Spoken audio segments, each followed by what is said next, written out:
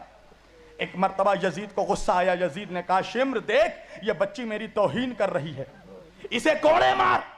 شمر جیسے ہی کوڑا لے کر بڑھا، ایک مرتبہ امام سجاد امام زین العابدین نے کہا کہ ظالم کیا تو نے نہیں دیکھا کہ میری بہن کے گلے میں رسی بندھی ہوئی ہے، یہ بچی کیسے بولے گی؟ ذرا اس بچی کے گلے سے رسی کو کھول۔ یزید نے کہا کہ اس کے گلے سے رسی کھولا جائے۔ رسی جیسے ہی کھولا گیا، اتنا سخت تھا رسی کہ سکینہ کے گلے سے خون بہنے لگے، 4 سال کی بچی کے گلے سے خون بہنے لگا۔ یزید نے اپنے پاس بلایا، سکینہ نے ایک مرتبہ اپنے بھائی سجاد کو دیکھا، امام نے کہا کہ جا سکینہ ورنہ یہ ظلم اور ظلم کرے گا تیرے اوپر۔ سکینہ یزید کے سامنے آئی، یزید نے کہا کہ میں نے سنا ہے کہ تو حسین کے سینے پہ سوتی تھی؟ کہا ہاں میرا بابا مجھے اپنے سینے پہ سلاتا تھا۔ یزید نے کہا کہ تو بھوکی ہے؟ سکینہ نے گلا ہلایا، ہاں میں بھوکی ہوں۔ کہا کچھ کھائے گی؟ ایک مرتبہ سکینہ نے اپنے بھیا امام زین العابدین کی طرف دیکھا، امام نے کہا کہ ہاں سکینہ سر ہلاؤ۔ سکینہ نے سر ہلایا، ہاں کھاؤں گی۔ یزید نے ایک تشت منگوایا، تشت جب ہوٹل وغیرہ میں تم جاؤ گے تو دیکھو گے بڑے ہوٹلوں میں تشت میں ڈھانک کر کھانا لایا جاتا ہے۔ ایک تشت منگوایا اور منگوا کے کہا کہ دیکھ اس کے نیچے کھجور ہے، لے تھوڑا سا کھجور کھا لے۔ پتہ ہے کیا ہوا؟ سکینہ نے جیسے ہی تشت اٹھایا کیا دیکھا؟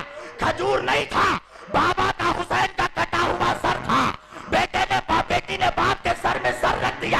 وہ بابا کہاں چلے گئے تھے چھوڑ کے؟ بابا جب میں تمہیں یاد کرتی تھی مجھے تماچے مارے جاتے تھے بابا میرے کانوں سے بالیاں نوچ لی گئی بابا سکینہ کے کانوں سے خون بہ رہا ہے۔ یہ انصاف کیا تم نے نبی کے گھر والوں سے؟ مسلمانوں رحم کرو نبی کے گھر والوں پہ، خدا کے واسطے رحم کرو۔ قیامت کے دن منہ دکھانا ہے رسول اللہ کو۔ زمانے والے پوچھتے ہیں کہ ہم حسین کے غم میں کیوں روتے ہیں؟ مجھے انصاف سے بتاؤ، کوئی ایسا باپ دکھا دو کہ جس کا بیٹا مرا ہو اور وہ اپنے بیٹے کے جنازے پہ نہ رویا ہو۔ کوئی بہن دکھا دو جو اپنے بھائی کے جنازے پہ نہ روئی ہو۔ کوئی پتھر دل بیوی کو دکھا دو جو اپنے شوہر کے جنازے پہ نہ روئی ہو۔ کوئی ایسی ماں دکھا دو جو اپنے بچے کی میت پہ نہ روئی ہو۔ افسوس ہے مسلمانوں کہ تم اپنے گھر والوں کے مرنے پہ روتے ہو اور نبی کے گھر والوں پہ اگر ہم روئے تو تمہیں تکلیف ہوتی ہے۔ تمہیں نہیں پتا امام حسین چھوٹے تھے، صاحب سر الشہادتین لکھتے ہیں کہ امام حسین ابھی 3 یا 4 روز کے تھے، نبی نے اپنے گود میں لیا حسین کو، حسین نے نبی کے گود میں پیشاب کر دیا۔ تو پیار سے بچوں کو ٹھمکا لگایا جاتا ہے نا، تو حضرت ام سلمہ ام المومنین رضی اللہ تعالیٰ عنہ، ام سلمہ نے پیار سے حسین کے تلووں پہ ٹھمکا لگایا اور ٹھمکا لگا کر کہا حسین بہت شرارتی ہو، نبی کے گود میں پیشاب کر دیا۔ صاحب سر الشہادتین لکھتے ہیں کہ نبی کا جمال نما چہرہ جلال میں تبدیل ہو گیا، نبی کا چہرہ جلال سے تمتمانے لگا، سرخ ہو گیا نبی کا چہرہ۔ ام سلمہ نے جب یہ ہیبت دیکھی ام المومنین قدموں میں گر گئیں، یا رسول اللہ مجھ سے کوئی غلطی ہو گئی؟ حضور نے کہا کہ ام سلمہ تم نے مجھ پہ ظلم کیا۔ ام سلمہ نے کہا یا رسول اللہ میں نے کیا ظلم کیا؟ رسول اللہ نے کہا کہ تم نے میرے حسین کو ٹھمکا کیوں لگایا؟ کہا یا رسول اللہ میں نے تو محبت سے لگایا۔ کہا کہ مجھے اتنا بھی گوارا نہیں کہ محبت سے بھی ٹھمکا لگا کر حسین کو کوئی تکلیف پہنچائے۔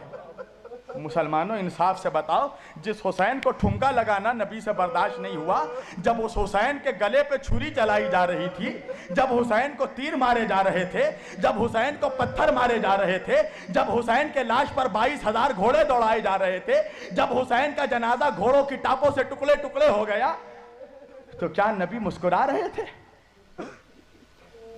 حضرت ام سلمہ کہتی ہیں، صاحب البدایہ والنہایہ لکھتے ہیں، حافظ ابن کثیر لکھتے ہیں، علامہ امام حافظ ابن کثیر البدایہ والنہایہ میں، کہ رسول اللہ نے جب کربلا کا واقعہ سنایا اپنے گھر والوں کو تو حضرت ام سلمہ رضی اللہ تعالیٰ عنہ نے پوچھا، ام الفضل نے پوچھا کہ یا رسول اللہ کیا میں کربلا میں رہوں گی؟ کہا، رسول اللہ نے کہا کہ تم زندہ تو ہوگی اس وقت، مگر تم کربلا میں نہیں، تم مدینے میں ہوگی۔ تو جناب ام سلمہ نے کہا کہ پھر مجھے پتہ کیسے چلے گا کہ حسین قتل کر دیے گئے؟ تو نبی نے ایک بوتل میں کچھ چند مٹی ڈال کر دی اور کہا کہ یہ اسی زمین کربلا کی مٹی ہے جہاں میرے حسین کو 3 دن کا بھوکا و پیاسا تڑپا تڑپا کر شہید کر دیا جائے گا۔ جب یہ مٹی خون سے بھر جائے، سرخ ہو جائے، تو سمجھ جانا میرا حسین مار ڈالا گیا۔ حضرت ام سلمہ کہتی ہے کہ جب 10 محرم 61 ہجری عاشور کی تاریخ آئی، عصر کے وقت میں سوئی ہوئی تھی، میں نے دیکھا کہ رسول پاک صلی اللہ علیہ وآلہ وسلم تشریف لائے ہیں۔ اور کیا حال ہے رسول اللہ کا؟